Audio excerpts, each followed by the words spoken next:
Horror readings by Danielson.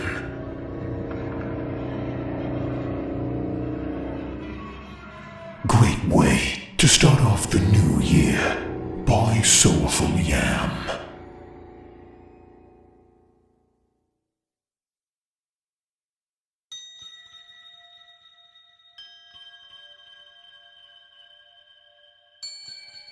This happened almost 4 years ago, in the early hours of New Year's Day. For reference, I was 17 at the time, and in my senior year of high school. I'm a male, and I'm about 5'10", and weighed about 160 pounds at the time. I lived in the suburbs, and was at a New Year's party being held by my friend at his house, which was a 20-minute walk away from my house. It was about 1 in the morning, and I was about to leave with another friend of mine who lived on the same block as me.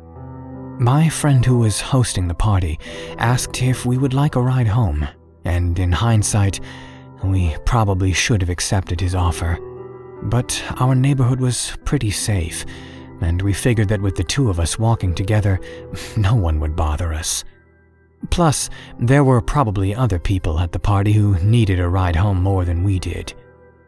We said our goodbyes to everyone and began to walk our way home. The road was predictably empty, with no one but us walking along the sidewalk, and maybe the occasional car passing by. It was also pretty well lit, so we weren't walking in complete darkness. My friend wanted to pick up a pack of cigarettes on the way home, so we stopped off at a gas station. When we got there, it was nearly empty, with only one woman at the pump filling up her car with gas, and a guy up front at the store on his phone. We went inside, and my friend picked up the pack of cigarettes. We walked out of the store, and my friend immediately lit one. We reached the sidewalk, and we heard someone behind us yell, "Hey, wait!" We looked behind us to see the guy who was in front of the store quickly walking towards us. He looked to be in his early to mid-20s, probably about 5'8", and maybe 140 pounds by the looks of him. He approached us and asked if he could get a light. My friend and I didn't think much of it, and he lit the guy's cigarette. The guy thanked him, and my friend said, "You're welcome." We began walking away when the guy continued to follow us, asking where we were going. We told him we were heading home, and asked him in return where he was going. He said his friends were at a party, and he was heading back over there as he left to get some fresh air for a bit. He asked us if we wanted to come to their party. This was the point where the red flags started going off with this guy. Why the hell would a guy in his 20s ask 2 teenage boys if they wanted to go party with him? We told him bluntly that we didn't even know who he was, or knew anyone at the party he was talking about, and so we weren't going. He started to laugh and said that we seemed like cool guys to party with. He told us we needed to let loose a little. My friend and I told him we were 18 and 17 respectively, to see if that wouldn't get him to leave us alone. He only chuckled and said that age didn't matter to him, and that he had a brother who was 16, and that he partied with him and his friends all the time. Cripes, can this guy take a hint? We were a little less than 10 minutes away from our houses, and we didn't want this creep following us all the way there. I told him firmly, "Dude, we're not going anywhere with you. Now quit following us and screw off." He got livid and started screaming at us for being unfriendly, inconsiderate jerks, and that he was just trying to be nice. Then he started throwing racial slurs at my friend. It's probably worth mentioning by now that I'm white and my friend was black. My friend yelled at him to get away from us before he cracked him in the face, and this guy proceeded to run away from us. 140-pound lightweight.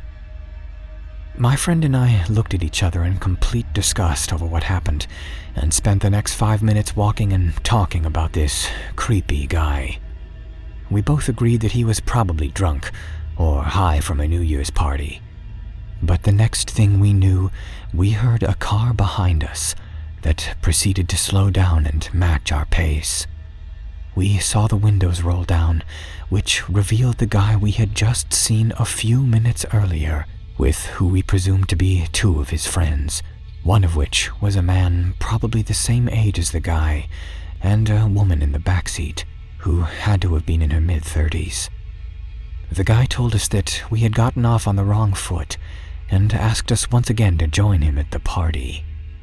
My friend and I looked at each other and whispered to him that we needed to get away from them. My friend told them that we were not going with them and to leave us alone already. The guy we had met was silent for a few seconds and then said, "You're coming with us, one way or another." They pulled over quickly and got out of the car, which caused my friend and I to immediately go into flight mode. We turned right on the side block, and my friend yelled, "Run to the park! We'll lose them there!" We looked behind us, and to our horror, the three people were running right for us. We ran into the park, and we once again looked behind us and saw that they were getting closer. We ran into the dark, thick patch of trees that covered a good portion of the west side of the park, hoping to evade them. I was panicking at this point because I couldn't see a damn thing, and I was worried that my friend and I would trip over something and get captured by one of those sick freaks who wanted to do who knows what with us. We heard one of them trip and fall behind us. Luckily, we saw light again, and we made it to another path in the park and made a left turn onto the path. We heard yelling behind us, and one of the guys said that they lost us, but the woman yelled to split up and search for us around the park. We bolted towards the bathrooms, which were thankfully open, and we hid inside. We took a moment to catch our breath, as our lungs were practically burning at that point. Looking back now, we should have called the cops and just hid till they got there. But at the time, we were so focused on getting the heck away from those crazy people that we decided to try to make our way to the nearest exit out of the park and run to my house. We waited for about 2 minutes, and we bolted out of the bathroom and toward the park exit. Shortly before we exited the park, we heard one of the guys yell behind us that he had found us, and we were quickly getting away. We looked behind us to see the guy in the distance starting to chase after us. We ran until we reached my house, and I quickly opened the door and ran inside and swiftly locked it. We went into my living room and collapsed on the couch. We both sat there silently, trying to regain our energy and calm down after what had happened, hoping that they didn't see where we ran into. I looked out of the window several times over the course of 10 minutes, and thankfully, those people never showed up again. We talked about it after, and we were very glad that we were both okay, and that nothing bad happened to us. We were trying to figure out what they wanted with us. Did they want to kill us, rob us, rape us? God only knows. My friend hung around for another half hour before he insisted on heading home. He left, and then I went to bed. I kept thinking about what had happened and pondered on what might have happened if they had caught me. Even as I'm typing this, I still have those thoughts. I eventually fell asleep, and when I woke up, I told my parents what had happened.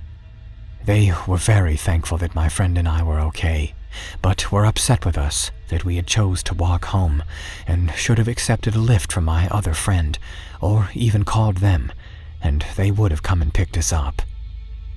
Regardless, we filed a police report, and I gave them all the information I could remember. Unfortunately, we never heard anything about it again, and I wonder sometimes what the hell they've been doing ever since.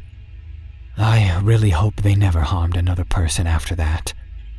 I can't express enough how thankful I am that we managed to get away from those freaks, and to this day, This incident is still the scariest thing that has ever happened to me in my life.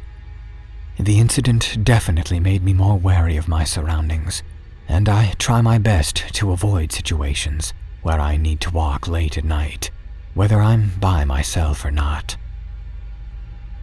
I don't know what would have happened had those people got their hands on me, but I do know one thing. I never want to meet those people ever again.